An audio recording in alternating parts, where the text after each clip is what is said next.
It was a quiet Saturday morning in Willow Creek, a town small enough that folks still waved at each other from their porches and news traveled faster than the church bells on Sunday. I was sipping coffee at 7 a.m., watching the light spill across my little front yard where the roses struggled against the September heat. My name is Margaret Lane, though most people call me Miss Maggie. I turned 68 last spring, and though the years have painted my hair silver and placed lines on my face, my spirit has always been steady, stitched together with the fabric of hard work and sacrifice. I raised my boy Samuel alone after his daddy died suddenly of a heart attack when Sam was only 8. From that moment forward, I worked every job I could, waiting tables at the diner during the day, cleaning offices long after the sun went down, and taking in sewing projects whenever neighbors needed them. Every penny was stretched thin, and every prayer was whispered over a dinner table that sometimes only held beans and cornbread. But my son always had shoes that fit and clothes that were clean, and I never let him go to bed without knowing he was loved. I dreamed of the day I could give him something bigger, something lasting. So, I started saving. Not in great heaps, but in little handfuls. $5 here, 10 there. If I won $20 at church bingo, I tucked half of it away. When neighbors pressed a few extra bills into my hand for hemming a dress or sewing a quilt, I put most of it straight into a savings account I opened in both our names. Over 15 years, that account became my quiet gift of love. By the time Sam was grown and found the woman he wanted to marry, the account had grown to $23,000. I always told myself that when his wedding day came, I would help make it beautiful, not with glitz or glamour, but with heart. I imagined homemade flower arrangements from my garden, pies cooling on the counter, a ceremony at the little family church where 4 generations before us had spoken their vows. To me, that was the kind of love worth celebrating. But then she arrived. Her name was Vanessa, my son's fiancée. She was strikingly beautiful in a way that made people stop mid-sentence. Yet, beneath her smile, I sensed something sharp, something cold. When she first came into our home, she called me Miss Margaret with a tone that sounded polite, but carried an undercurrent of disdain. She glanced at my faded curtains and my worn furniture, as though everything around her was beneath her standards. Still, I stayed kind. I told myself she just needed time, that maybe she was nervous. But deep down, something inside me shifted uneasily. The moment that broke me happened one afternoon at my kitchen table. Vanessa had her sleek laptop open, scrolling through images of extravagant ballrooms and chandeliers dripping with crystals. I quietly slid forward my little notebook filled with ideas written in my best handwriting. Homemade centerpieces, flowers from the yard, family touches that carried history and love. She didn't even touch it. She looked down, gave a short, cold laugh, and said the words that pierced deeper than any knife. "We're going for elegance.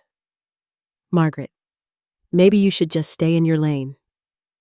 The room fell silent. My son stared at his phone, saying nothing, doing nothing. My chest tightened, but I swallowed my tears. I gathered my notebook and walked away, leaving them to their glossy dreams of grandeur. From that moment on, I knew I wasn't part of their wedding. I wasn't even welcome.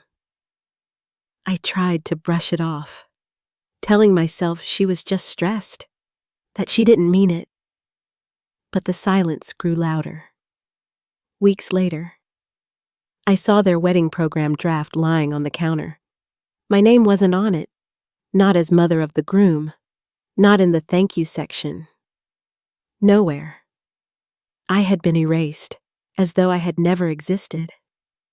I left their house that day with my heart breaking, carrying the weight of invisible chains dragging behind me.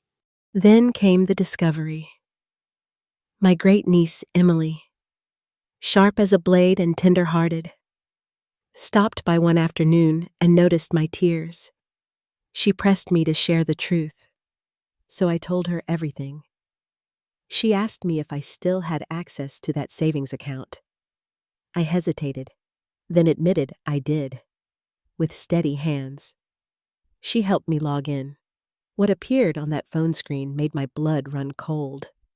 Transaction after transaction drained from the account thousands of dollars for luxury linens, designer invitations, expensive catering services, and venues I had never even heard of. They had been spending my sacrifices like play money, using the account I had built with quiet love as if it were theirs to burn. I didn't scream. I didn't collapse. Instead, a different fire rose inside me, a quiet fury that steadied my voice and straightened my spine. The next morning, I walked into the bank in my house dress and sensible shoes. The teller smiled and asked if the withdrawal was for something special. I looked her in the eye and said softly, "Yes. This is for my peace of mind," and I withdrew every last dollar, all $23,000. My lane, the one she mocked, had just changed the course of their perfect wedding forever. 3 days after I emptied that account, I was sitting on my porch with a glass of sweet tea, the cicadas buzzing in the evening heat. When the phone rang, the caller ID flashed my son's name for a long moment. I just stared at it. Part of me wanted to ignore it, to let the silence speak for itself. But another part of me, the mother in me who had once rocked that boy to sleep through thunderstorms, couldn't. So I answered. His voice carried no warmth, no soft hello, "Mama," the way it used to. Instead, panic crackled through the line. "Mama, what happened to the venue payment?" His words tumbled out, fast and shaky, as though saying them quickly would lessen their weight. I leaned back in my chair, eyes on the fading sunset, and answered calm as Sunday morning. I stayed in my lane. "Son, just like your fiancé told me, and my lane doesn't include being disrespected in my own home." Silence. Heavy, aching silence. Then he mumbled, "You could have talked to me first." My lips pressed into a thin line. Talk to him. I thought of all the dinners where I'd sat alone, the calls that stopped coming, the wedding program where my name had been erased. He'd had months to talk to me, months to defend me, months to remember I was his mother, and he'd chosen silence. So now I was choosing mine. That night, as the crickets sang outside, my phone buzzed again. This time, it wasn't him. It was her. Vanessa's message was long, sharp as glass wrapped in false politeness. It began with, "No offense," but which everyone knows is the doorway to offense. She accused me of being petty, jealous, bitter. She said I was ruining their special day, that I couldn't stand to let go of my place in his life. I read every word slowly, letting them sting where they wanted to sting. Then I set the phone down, brewed myself another cup of tea, and went to bed without replying. By morning, I knew what to do. I typed one simple sentence and sent it to her. "You wanted a wedding without me in it. Don't call me now that something's missing." That was it. No shouting, no explanations, no desperate defense. Just the truth. Plain and unshaken. I didn't block her. I didn't wait for her reply. My silence carried more weight than any argument could. And in that silence, I found something I hadn't felt in years, Power. For so long. I had believed love meant swallowing disrespect. That family meant forgiving even when no one apologized. That being a mother meant giving and giving until there was nothing left. But as I watched the morning sun spill across my kitchen floor, I realized I was allowed to draw a line. I was allowed to protect my peace. The days that followed were oddly quiet. My phone barely rang. Neighbors waved as they passed by. But I felt no urge to share the storm that had erupted in my home. Instead, I looked inward. One morning, I walked through my little house, the house I had lived in for over 40 years, and noticed how faded everything looked. The curtains I had bought decades ago drooped tiredly. The porch paint peeled in long strips like old paper. For too long, I had been waiting for my son to remember me, waiting for invitations that never came, waiting for words of love that had gone silent, and in all that waiting, I had stopped living. So, I made a choice. I drove into town and bought paint sky blue for the porch, warm yellow for the trim. When I came home, I put on my oldest clothes, turned up some gospel music, and began painting. With each brushstroke, I felt lighter, as if the heaviness of neglect and silence was lifting. By the time the porch gleamed in the sunlight, I realized I wasn't just painting wood, I was painting freedom. Not long after, I invited the church ladies over for Bible study on that fresh new porch. They came, every one of them, bringing casseroles and laughter. We read scriptures, shared stories, and filled the air with warmth. Sitting there, I realized peace has a sound. It isn't arguing with people who refuse to listen. It isn't begging for a seat at someone else's table. It's the harmony of voices singing softly together while the sun dips low. Then I treated myself to something I hadn't in years, a brand new rocking chair. Not a hand-me-down, not a yard sale find, a chair I chose, with soft cushions that hugged me when I sat. That chair became my throne, my place of rest, my reminder that I was worthy of comfort I didn't have to apologize for. One afternoon, as I rocked slowly, my niece Emily stopped by. She watched me for a while before saying, "Aunt Maggie, have you ever thought about teaching cooking classes? The community center has a kitchen.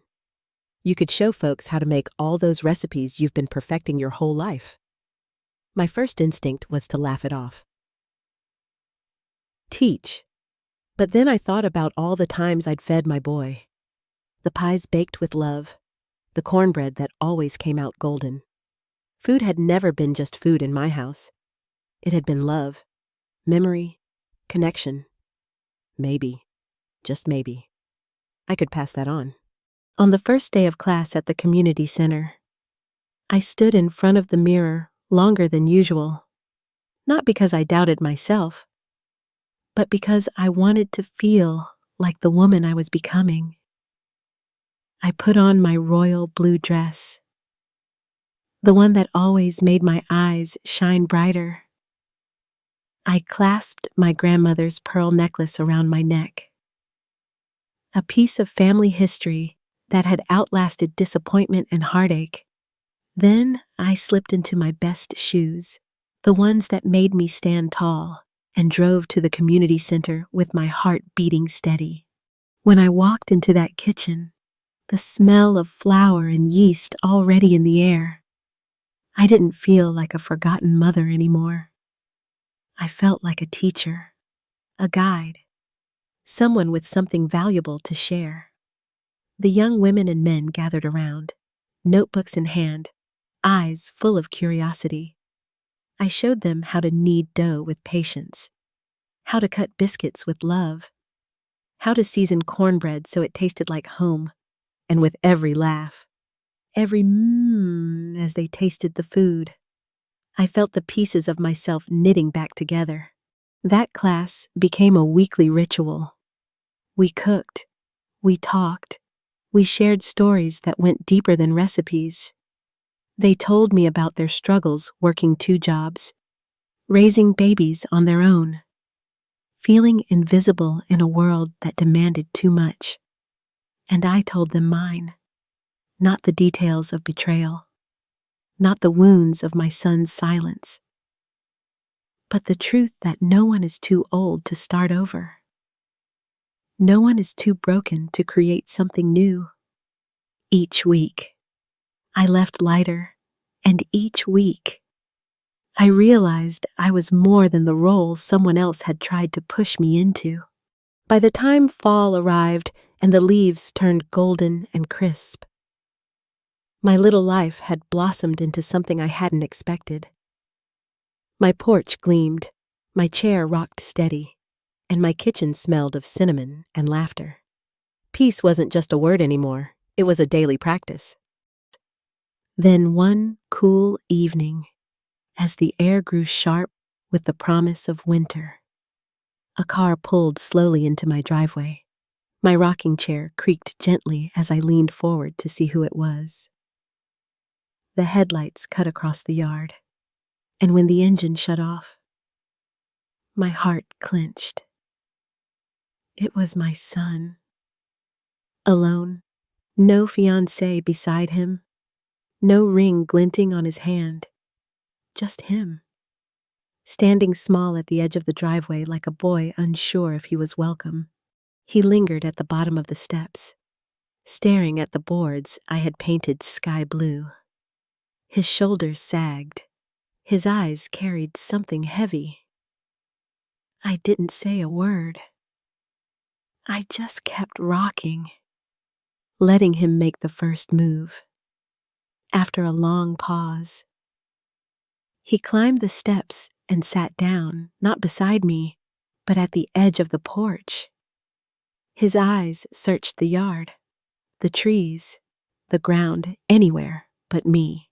Finally, in a voice that cracked like dry wood, he said, "Mama, I'm sorry." The words hung in the air, fragile, trembling.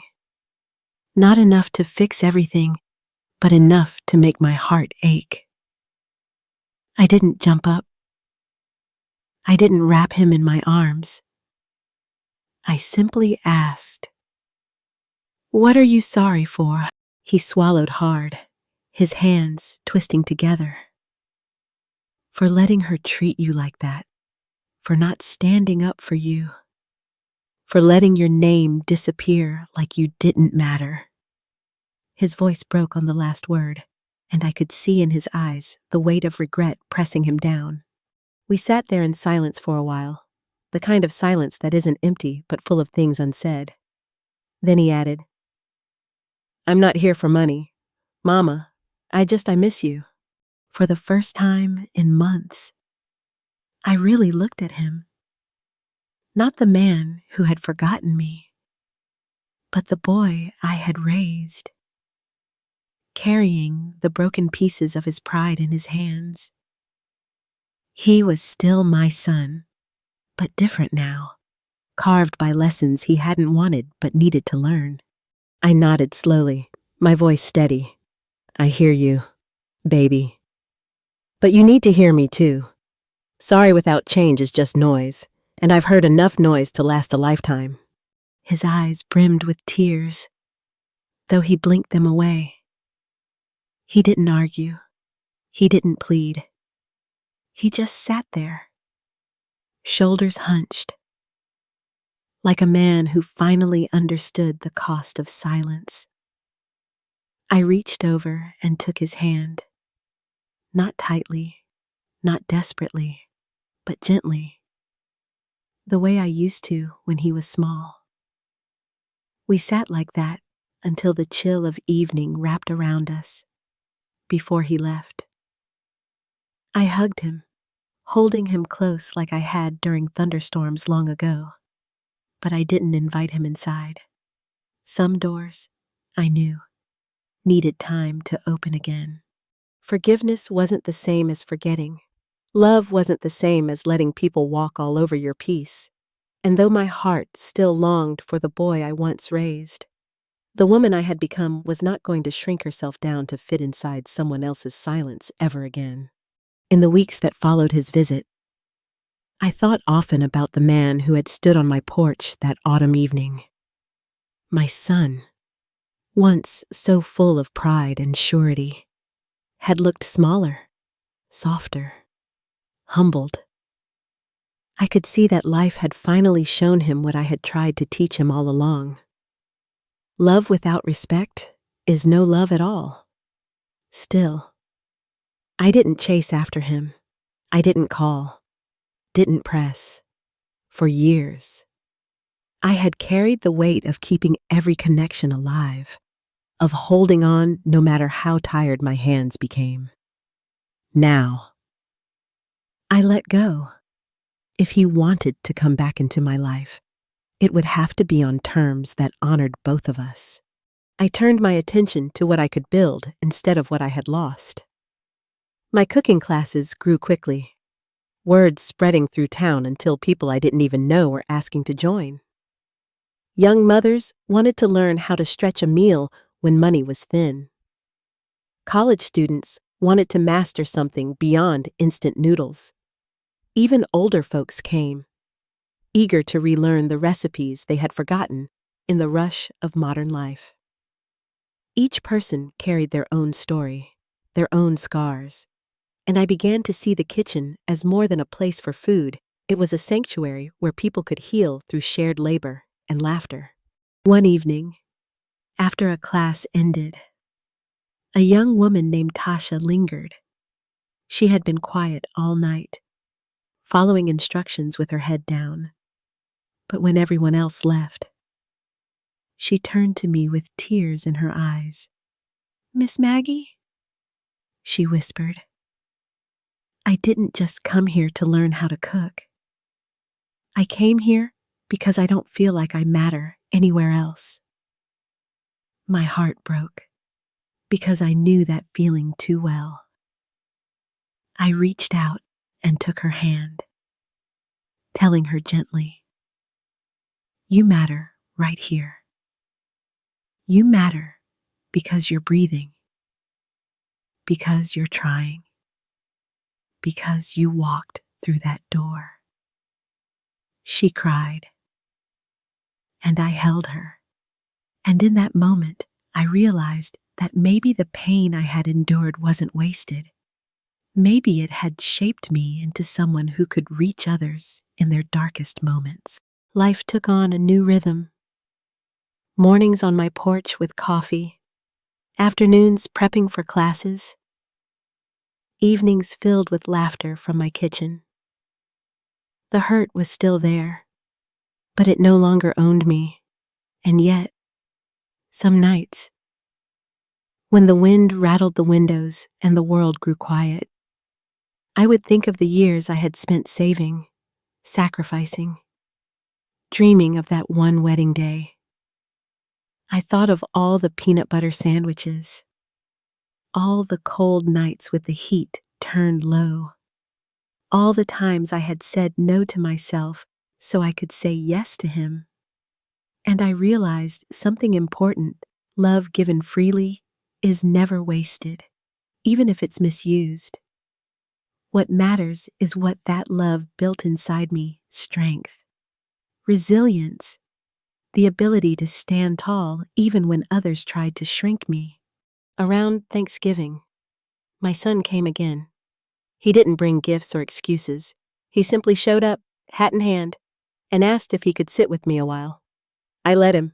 We talked about the weather, about the football games, about nothing that truly mattered and yet everything that did. He didn't press for forgiveness, and I didn't offer it. Instead, we sat like two people trying to rebuild a bridge one plank at a time. I noticed his hands trembling slightly when he lifted his cup of coffee. That's when I knew he had left her. Whatever dream of elegance and marble floors she had been chasing, it hadn't been enough to keep their marriage whole. He was a man learning how to begin again, just as I had been. But here's the truth I had to face, even though he was my son. It wasn't my job to fix him. My job was to keep my peace, to hold on to the lessons I had fought to learn. I could love him, but I would not lose myself in the process. That balance, I realized, was the hardest kind of love. December came with its frost and its long nights, but my porch was alive with light. I hung garlands across the railings, set lanterns glowing, and hosted carol nights with the church ladies. My home became a place of joy again, not because my son returned, but because I returned to myself. I learned that family can disappoint you, silence can wound you, and love can betray you. But still, you rise. You find new ways to belong. You discover that peace doesn't come from being invited to someone else's table. It comes from setting your own. And as I sat one night in my rocking chair, wrapped in my shawl while the stars glittered above, I whispered to myself words I had never spoken before. I am enough. By the time the new year rolled around, I had settled into a rhythm that felt both strange and beautiful. Strange, because for the first time in decades, I wasn't living my life around someone else's needs. Beautiful, because that space I carved out for myself filled with laughter, music, and warmth I hadn't felt in years. My porch became the heartbeat of it all. Neighbors stopped by just to sit for a spell, share a slice of pie, or listen to the birds. The blue paint glowed under the winter sun, and my new rocking chair carried me through many evenings of prayer and reflection. The cooking classes grew larger. Folks who had never spoken to me before now greeted me by name at the grocery store, asking if I could teach them how to make cobbler or fried chicken. A few even brought their children to join, saying they wanted them to learn the old ways. I watched little hands knead dough, laughter spilling as flour dusted their cheeks, and I felt something inside me heal. My kitchen, once a place of quiet meals for two and then for one, had become a sanctuary for a whole community. But even in the midst of this new joy, my son lingered in the corners of my mind. He came by now and then, quieter than he used to be. His pride stripped down to something humbler. Each time he sat on my porch, he seemed to measure his words carefully, no longer the quick, distracted man who once scrolled his phone while I tried to speak. Now he looked me in the eye, as though trying to rebuild what had been broken. Still, I held firm to the boundaries I had set. I welcomed him, but I didn't pour myself out until I was empty. I loved him, but I didn't let him trample on my peace. It was a delicate balance, but one I was determined to keep. One evening, as we sat watching the sun dip low, he asked me something that stopped my breath. "Mama, do you hate me?" His voice was small, uncertain, carrying the weight of a man afraid of the answer. I turned to him slowly, choosing my words with care. "No, son, I don't hate you. But I did hate the way you let me disappear. I hated the silence more than the words. But hate doesn't stay forever in a heart like mine. It turns into something else. It turns into wisdom." He nodded, his eyes wet, and for the first time in a long while, I saw the boy I raised shining through the man he had become. Still, forgiveness is a road, not a single step, and I wasn't rushing down it just to make him feel better. I had learned too much about myself to give away my healing cheaply. Some days I wondered if he truly understood the depth of what he had allowed. How those moments at my kitchen table when he chose silence over me had cut deeper than any insult his fiancée had thrown. And yet, I also knew that holding on to anger would chain me to the very pain I was trying to leave behind. So I prayed for balance, for patience, for clarity. Meanwhile, Vanessa's shadow lingered only in the stories whispered around town. I heard she had left for Atlanta, chasing dreams of something bigger and grander, always reaching for chandeliers and marble floors. I never asked, never pried. Her absence was no longer my burden to carry. What she had taken from me, my peace, my money, my place in my son's life had been painful. But in the end, she hadn't won. Because peace built on lies never lasts, and dignity taken back is stronger than dignity never challenged. Spring arrived with its blossoms, and I decided it was time to plant something new. I cleared a small patch in the yard and began a garden, not just flowers this time, but vegetables, herbs, and fruit. Neighbors came to help, and soon the garden became another gathering place. Children ran through the rows, women knelt with baskets, and men leaned on rakes while swapping stories. What started as a few seedlings grew into something larger than I imagined. Much like my life after heartbreak. And through it all, I kept rocking through mornings bright with possibility, rocking through nights when old wounds tried to creep back in, rocking through laughter and tears alike. My chair became a symbol of everything I had reclaimed my time, my dignity, my worth. Looking back, I realized that sometimes the most powerful revenge isn't loud or cruel. Sometimes it's the quiet choice to keep living well, to keep building joy in the very places where pain once lived. The world expected me to crumble, to be bitter and small. Instead, I painted my porch, filled my home with laughter, and grew a garden that fed both stomachs and souls. By summer, the rhythm of my days had become a kind of hymn. Mornings began with coffee on the porch at 700 a.m., the air still cool before the heat settled in. I would listen to the birds, watch the garden slowly wake, and thank God for the peace that now wrapped around my life. My rocking chair creaked a gentle reminder that no matter how stormy the past had been, I had carved out a safe harbor for myself. The cooking classes had turned into something much larger than I imagined. What began as simple lessons on biscuits and cornbread evolved into evenings filled with storytelling, singing, even tears that fell freely without shame. Young mothers confided in me, students brought their worries, and older neighbors found friendship where they thought only loneliness awaited them. In teaching, I discovered I was not only passing down recipes, but passing down strength. Each time, someone left my kitchen smiling. I felt another crack in my own heart mend. My son came more often now. He didn't arrive with demands or excuses.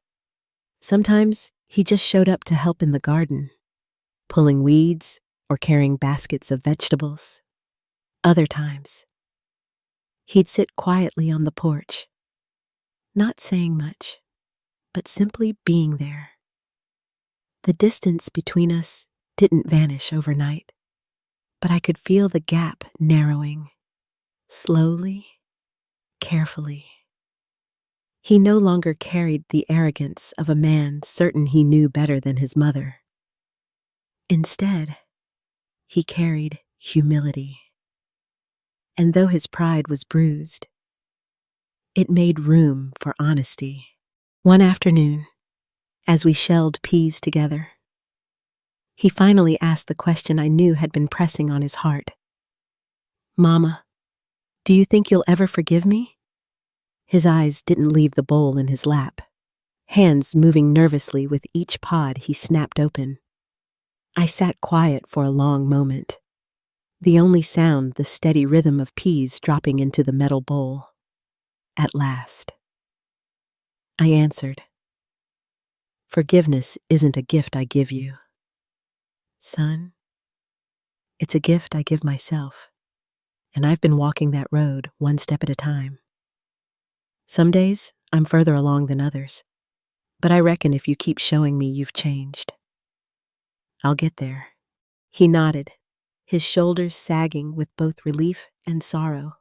It wasn't an absolution, but it was hope, and sometimes hope is enough to keep two people trying.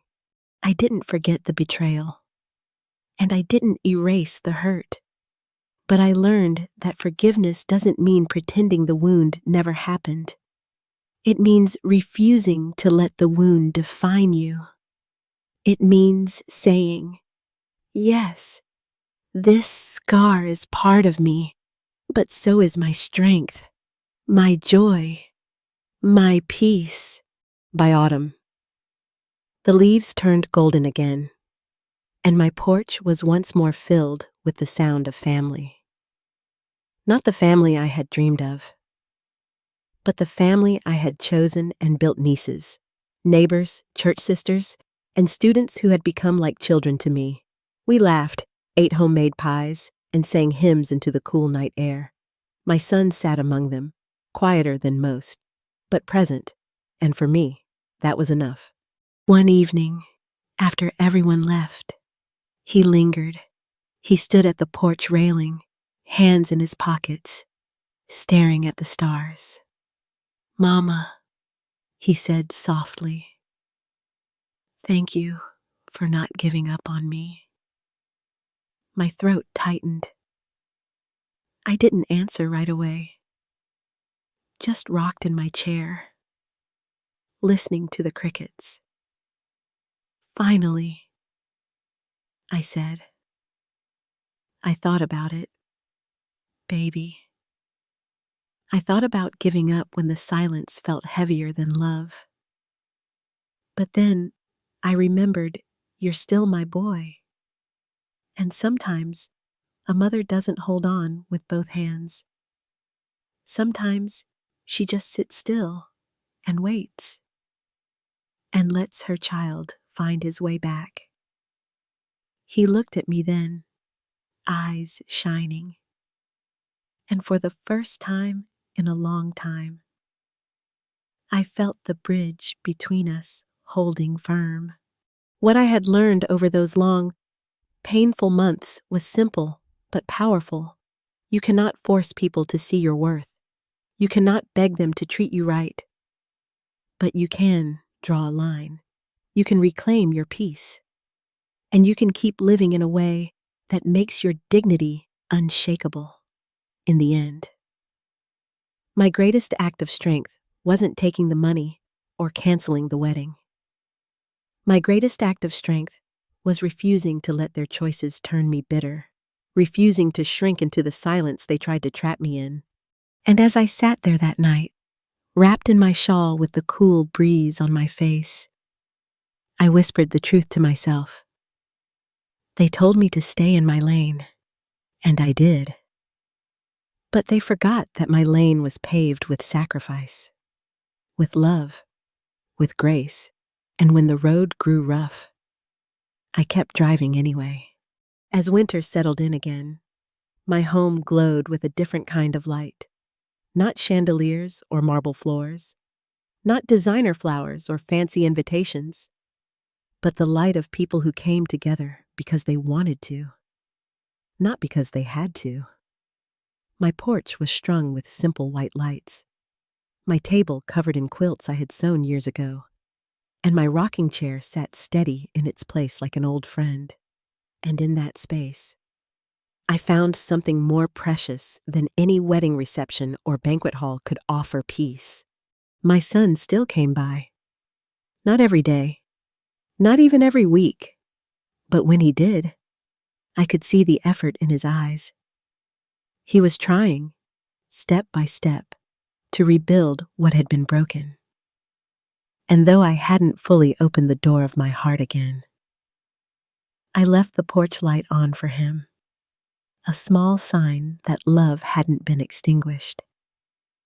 Some wounds take time, and time was something we both still had.